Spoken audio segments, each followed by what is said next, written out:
Civilizaciones secretas.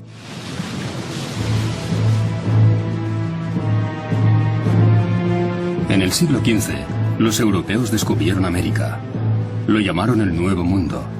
Pero aunque esas tierras habían sido hasta entonces desconocidas para Europa, no eran nuevas y tenían una larga y prestigiosa historia.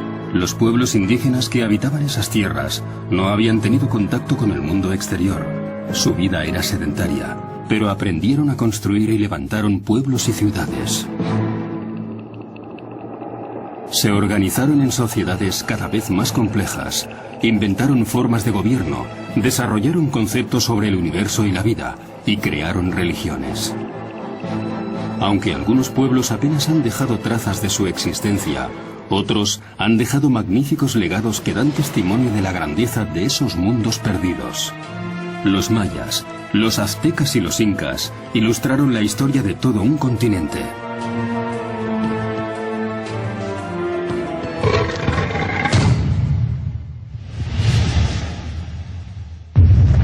Mayas, aztecas e incas.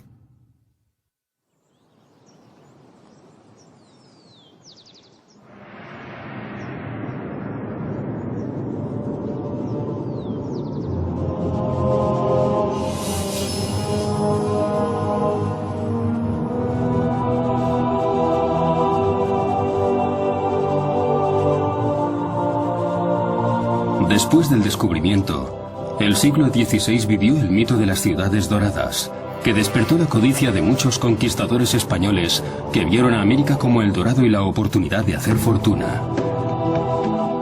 La conquista fue violenta.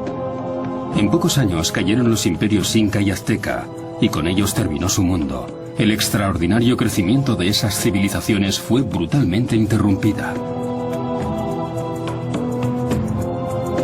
En el siglo XIX y a principios del XX, el redescubrimiento de esos mundos animó a nuevas exploraciones y aventuras. Arriesgando sus vidas, los exploradores se adentraron en tierras desconocidas y trajeron a su vuelta extraordinarios relatos. En medio de la jungla, detrás de montañas inexpugnables, se hallan inmensas ciudades abandonadas, increíbles civilizaciones anteriores a la llegada del hombre blanco al continente americano. Los nativos no eran los salvajes que la gente creía. Los majestuosos restos dan testimonio de un alto nivel de desarrollo y un totalmente insospechado grado de sofisticación. Emergieron dos grupos claramente distintos. Desde el 3500 a.C., los Andes vieron florecer varias grandes civilizaciones. Los nazcas, la cultura tiahuanaco y finalmente los incas, que fundaron un inmenso imperio en el siglo XV.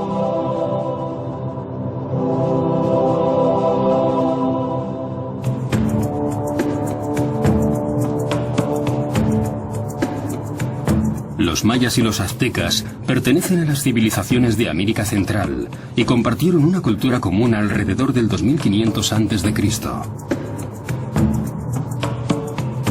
La civilización maya se desarrolló primero en los bosques de Guatemala y Chiapas entre el 250 y el 300 a.C., alcanzando su apogeo en el siglo VIII. Culto y refinado, el pueblo maya edificó ciudades imponentes, dominadas por templos y palacios. Estamos en Tikal, la ciudad maya más grande y poderosa, en la región selvática de Petén, en Guatemala.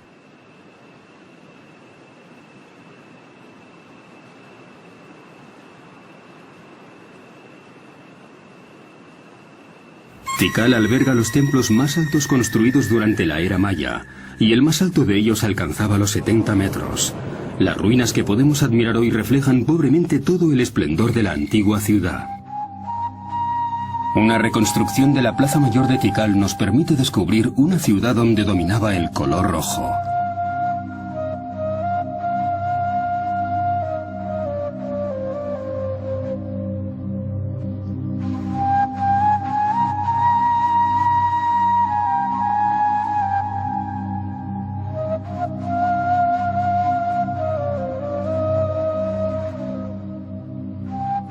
En sus primeros trabajos de investigación, los científicos intentaron comprender el propósito de esos templos con forma de pirámide. No estaban dedicados necesariamente a los dioses. Algunos se construían para gloria y adoración a los reyes. En la década de 1950, en el fondo de este túnel, los arqueólogos descubrieron una cámara funeraria. En el interior estaba el esqueleto de un hombre, cubierto con joyas de jade, símbolo maya de la inmortalidad. Era la tumba del rey Asau Chancawi, que gobernó Tikal hasta el 734 después de Cristo. Igual que los faraones egipcios, los reyes mayas eran enterrados en pirámides y organizaban su propio culto.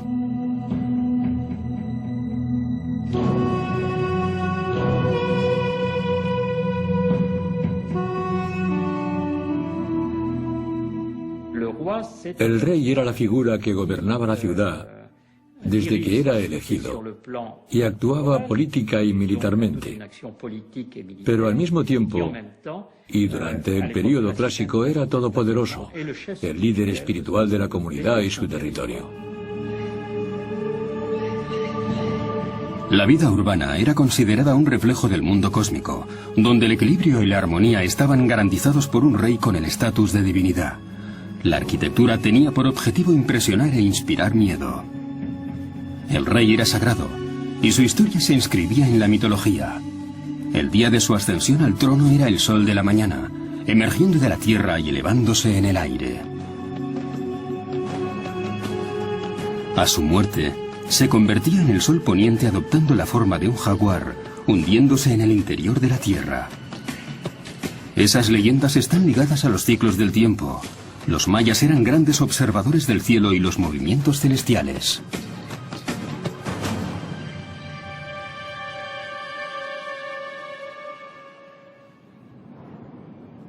En Chichén Itzá, una ciudad del Yucatán, hay un monumento particularmente interesante, un observatorio astronómico con una vista del cielo de 360 grados.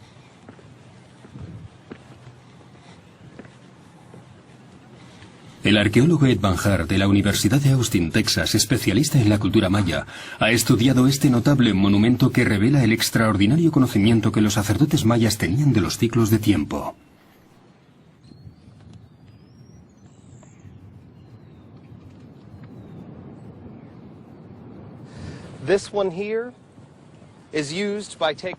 Esto se usaba para trazar una línea con los ángulos interiores y exteriores de la ventana.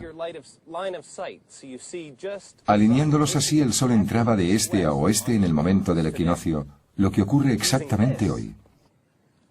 Si nos movemos 27 grados, estamos enfocados directamente al lugar por donde Venus sale en el punto más septentrional del horizonte. Los sacerdotes mayas rastreaban el cielo incansablemente, intentando descifrar en las estrellas el destino del hombre y predecir las fechas de batallas y coronaciones. No es un sistema de observación disparatado. Lo que hace es observar los eventos actuales y del pasado para imaginar qué puede deparar el futuro e integrar todos esos eventos en ciclos, porque para ellos el tiempo, como para otros pueblos de Centroamérica, está dividido en ciclos, algunos de los cuales se repiten, y que el tiempo dejará de correr algún día. Y por eso es necesario tener una visión clara de todos esos eventos, particularmente los nocturnos, porque pueden decirnos el futuro.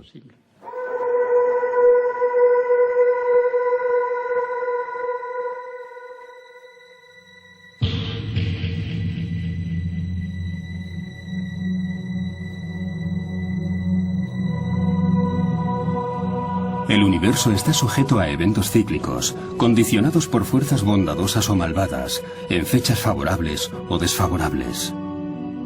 Pero este amplio conocimiento de los ciclos también tiene una aplicación práctica para los agricultores. Los astrónomos pueden decirles cuándo plantar, cuándo cosechar y qué trabajos deben hacerse. Todo en su sociedad depende de los ciclos. Hoy, los descendientes de los mayas emplean técnicas de talar y quemar.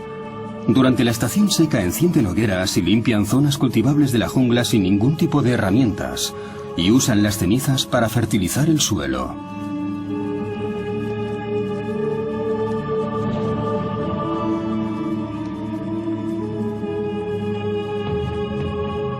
El maíz ha sido el alimento básico en estas regiones de Centroamérica durante varios miles de años. Empezó a cultivarse aquí hace unos 5.000 años.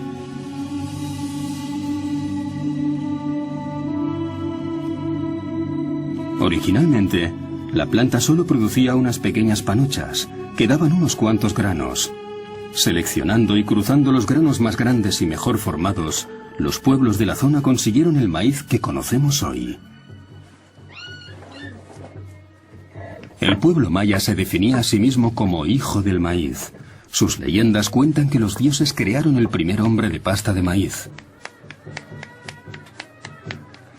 La presencia de estas familias en nuestros días, en lugares donde vivieron 70.000 antepasados suyos, presenta varias preguntas. ¿Cómo vivía la antigua población maya en grandes comunidades, en un ambiente natural en el que hoy solo pueden sobrevivir pequeños grupos? Los cultivos en las áreas quemadas provocan un problema. El suelo se agota rápidamente porque no es fértil por mucho tiempo. Los mayas dominaban varias técnicas de cultivo que daban mejor rendimiento que las de hoy, pero también tenían limitaciones. En el siglo VIII, las ciudades mayas estaban en plena expansión. La creciente población excedía de sus capacidades de producción y hubo periodos de hambruna.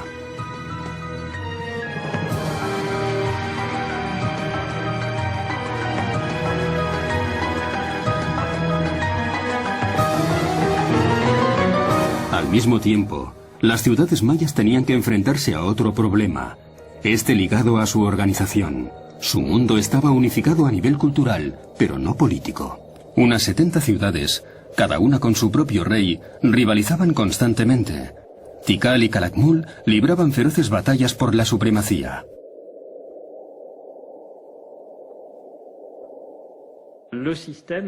El sistema era muy activo, inteligente y muy eficiente, pero en ciertos casos era potencialmente frágil.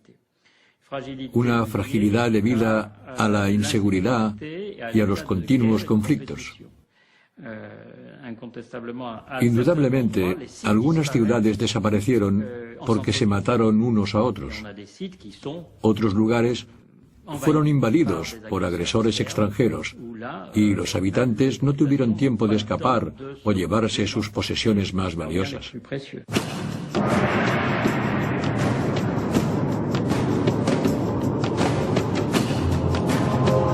En sus primeras investigaciones, los científicos creyeron, un poco inocentemente, que se trataba de un pueblo pacífico. Hoy saben que no era así.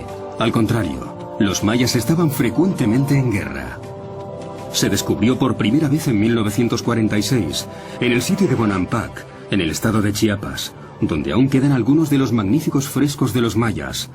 Representan al rey Chan Muan, que gobernó Bonampak a finales del siglo VIII. Estas pinturas muestran la hostilidad endémica que dividía el territorio maya en múltiples reinos rivales, cada uno de ellos intentando extender su área de influencia, afianzar su poder político y aumentar su riqueza. En un contexto de pobres recursos, esas luchas fratricidas precipitaron su decadencia.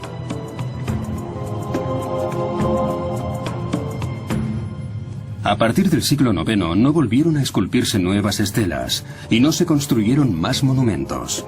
Muchos lugares muestran signos de conflictos y destrucción. Su mundo cayó y desapareció en pocos años.